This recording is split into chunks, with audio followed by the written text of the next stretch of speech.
नमो नमः सर्वेभ्यः। अहम हेमंत जमलोकी अस्मि, राजकीय इंटर कॉलेज तिलक नगरम।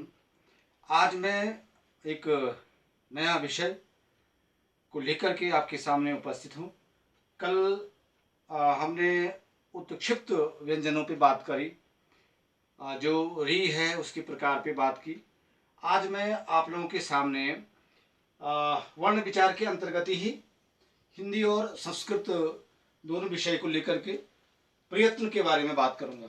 तो सब चले हम सबसे पहले इसको समझते हैं, प्रयत्न है क्या। प्रयत्न धन यत धन नंग प्रयत्न शब्द निष्पन्न होता है, इसमें लिट प्रत्यय नहीं है। अर्थ ही स्पष्ट दिखाई देता है, कोशिश करना, एफर्ट करना। तो ऐसे ही स्वर व्यंजनों को भी प्रयास करना पड़ता है, एफर्ट करना पड़ता है।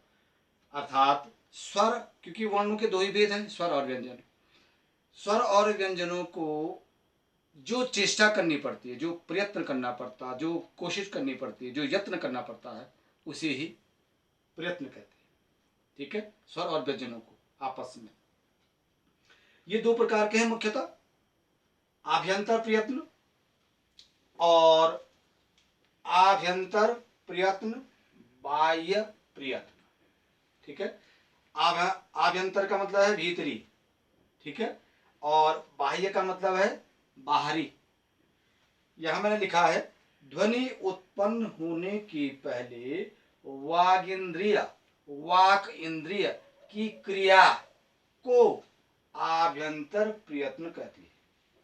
मतलब ये भीतरी प्रक्रिया है। जब स्टार्ट करते हैं हम स्वर बोलना, जब स्टार्ट करते हैं तो वो है ये ध्वनि, मतलब वर्ण।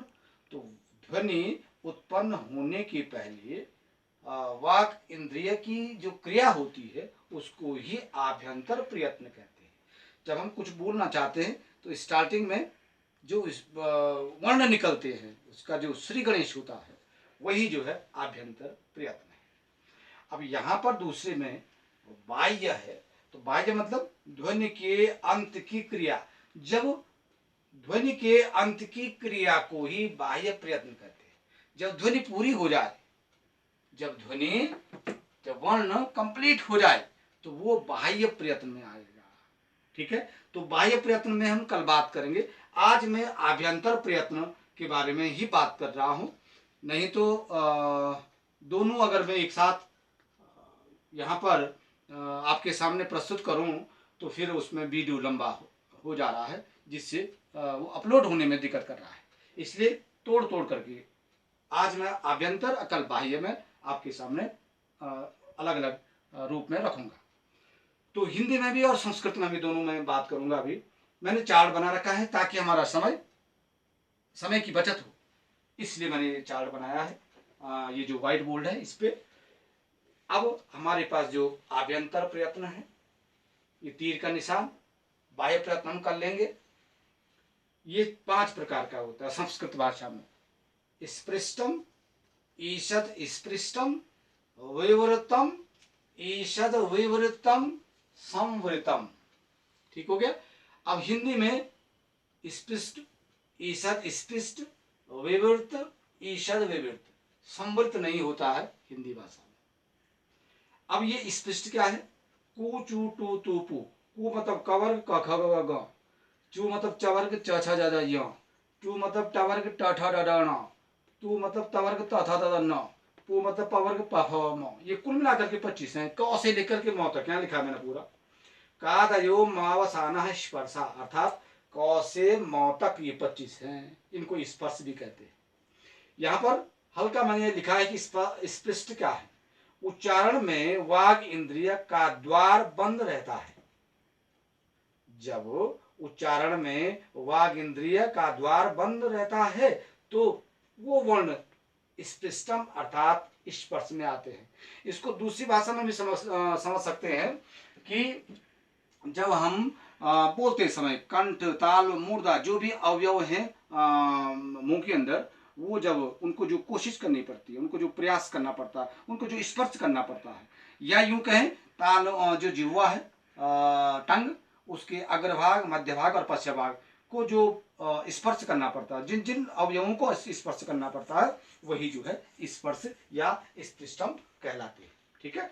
अब दूसरा क्या है, ईषद स्पृष्टम। ईषद स्पृष्टम अंतस्थ या यण प्रत्याहार, अर्थात य र ल व, मतलब ये इनको यण प्रत्याहार भी कहते हैं, अंतस्थ वर्ण भी कहते हैं, और ये जो चार हैं केवल, ठीक है, और अंतस्थ वर्ण ही ईषद स्पृष्टम होते हैं।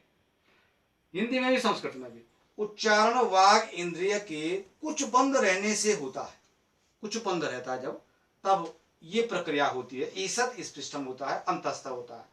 दूसरी परिभाषा इसकी इस प्रकार से इसको समझ सकते हैं कि जब स्पृष्टम और ईषद स्पृष्टम अर्थात स्पर्श और ऊष्म व्यंजन के बीच वाले जो वर्ण हैं उनको ईषद स्पृष्टम कहते हैं। ठीक हो गया, बीच वाले। ओके, अब आगे है विवृतम। सभी स्वर वर्ण, सभी स्वर वर्ण का मतलब जो स्वर हमारे पास है, संस्कृत में 13 है और हिंदी में 10, उच्चारण की दृष्टि से 10 है और लेखन की दृष्टि से 11 है। तो अ ई उ री री, री और री तो हिंदी में नहीं होता है, तो अ ई उ, ठीक हो गया। हिंदी में ये मूल स्वर है, सॉरी ये री भी होता है लेकिन बड़ी री नहीं होता है, बड़ी री और री संस्कृत में नहीं होता है। तो अ ई उ री ये 4 हैं संस्कृत में, ठीक है। इनको मूल स्वर कहते हैं, इनको लघु स्वर भी कहते हैं, रस्व भी कहते हैं, शॉर्ट वोवेल्स भी बोलते हैं। तो इन्हीं के विकास से, अ के विकास से आ हुआ, ई से ई हुआ, उ से उ, री से री हुआ, ठीक है। तो ये हो गया, इनको लघु स्वर भी कहते हैं, ठीक है। इन्हीं से दीर्घ स्वर की उत्पत्ति होती है। ए आई ओ औ ये हैं संयुक्त स्वर, तो इनको, इनका योग ही विवृतम है, अर्थात विवृत है। संस्कृत में और हिंदी में दोनों समान है। उच्चारण में वाग इंद्रिया खुली रहती है या स्वर का यत्न, मतलब जब हम बोलते हैं, उच्चारण करते हैं, तो वाक इंद्रिया इसमें खुली रहती है, स्वर का जो यत्न करना पड़ता है, स्वरों को जो प्रयास करना पड़ता है, यत्न करना पड़ता है, वो विवृतम है। अंतस्थ वो यहाँ पर क्या हो जाएगा, वो स्वर है, ठीक है। स्वयं राजन्ते इति स्वरा, जो स्वयं उच्चारित हो उनको स्वर कहते हैं, तो वो इसके अंतर्गत आएगा। अब क्या है, ईषद विवृतम, शल प्रत्याहार या ऊष्म व्यंजन भी कहते हैं इनको, शल प्रत्याहार और ऊष्म व्यंजन, ये श श स ह, ठीक है। अब ये श श स, ये इस पे हम कल बात करेंगे फिर, है। तो उच्चारण में वाक इंद्रिय कुछ खुली रहती है, ठीक है, कुछ खुली रहती है, या जब बोलते समय कुछ घर्षण होता है, जब वायु निकलती है मुंह से, ठीक है, थोड़ा यत्न करना पड़ता है, तो वो जो है ईषद विवृतम हो जाएगा, ईषद विवृत हो जाएगा हिंदी में, ठीक है। तो ये है 4, ठीक हो गया। अब है संवृतम। संवृतम हिंदी में नहीं होता, ये संस्कृत में होता है। ह्रस्व लिखा मैंने यहाँ पर, लघु, लघु अ, लघु अ मतलब आपने एक अवकरण चिन्ह देखा होगा, एस की तरह होता है, वो इसके अंतर्गत आएगा। तो प्रयोग में, प्रक्रिया दशा में अविवृत, ये जो है विवृत का उल्टा होता है संवृत, ठीक है। तो विवृत का अपोजिट हो गया संवृत। तो जब कहीं ह्रस्व अ आता है, वहां प्रयोग में संवृत होगा, नहीं तो प्रक्रिया दशा में अविवृत होगा, तो ये जो है संवृत कहलाता है। तो कुल मिलाकर के हमारे पास स्पृष्टम, ईषद स्पृष्टम, विवृतम, ईषद विवृतम, संवृतम, ये 5 प्रकार के हमारे पास आभ्यंतर प्रयत्न हैं। एक और चीज यहाँ पर श श स, ये विशेष ध्यान देना है कि इसमें तालिब स्व पहले क्यों लिखते हैं, पहले मूर्धन्य स्व क्यों नहीं आती है, या पहले दंत स्व क्यों नहीं आती है। तो इसका एक नियम है, उच्चारण स्थान। उच्चारण स्थान विशेष ध्यान देना है, उच्चारण स्थान में सबसे पहले तालिब स्व आती है, उसके बाद जो है मूर्धन्य स्व और तब दंत स्व, इसलिए इनको इस प्रकार से लिखते हैं। और ये ध्यान देना है, आभ्यंतर प्रयत्न, एक सूत्र आता है तुल्यास्य प्रयत्नम सवर्णम, अर्थात जो तालु और आभ्यंतर हैं उन्हीं का जो प्रयत्न है, जो एक एकता है उनमें, उसी को जो है उनकी जो है सवर्ण संज्ञा होती है। लघु सिद्धांत कौमुदी के अनुसार, व्याकरण के अनुसार, कि सवर्ण संज्ञा किनकी होती है, जो तालु और जो आभ्यंतर प्रयत्न है उनकी। तो इसका एक सूत्र है तुल्यास्य प्रयत्नम सवर्णम। तो आप लोगों ने इसको समझ लिया होगा और इसको ध्यान से समझना है। तो अब आज मैं अपनी इस कक्षा को फिर यहीं पर विराम देता हूँ। कल फिर मैं मिलूंगा और बाह्य प्रयत्न के साथ कल पुनः हमारी मुलाकात होगी। तो तब तक के लिए बहुत बहुत धन्यवाद, बहुत बहुत धन्यवाद।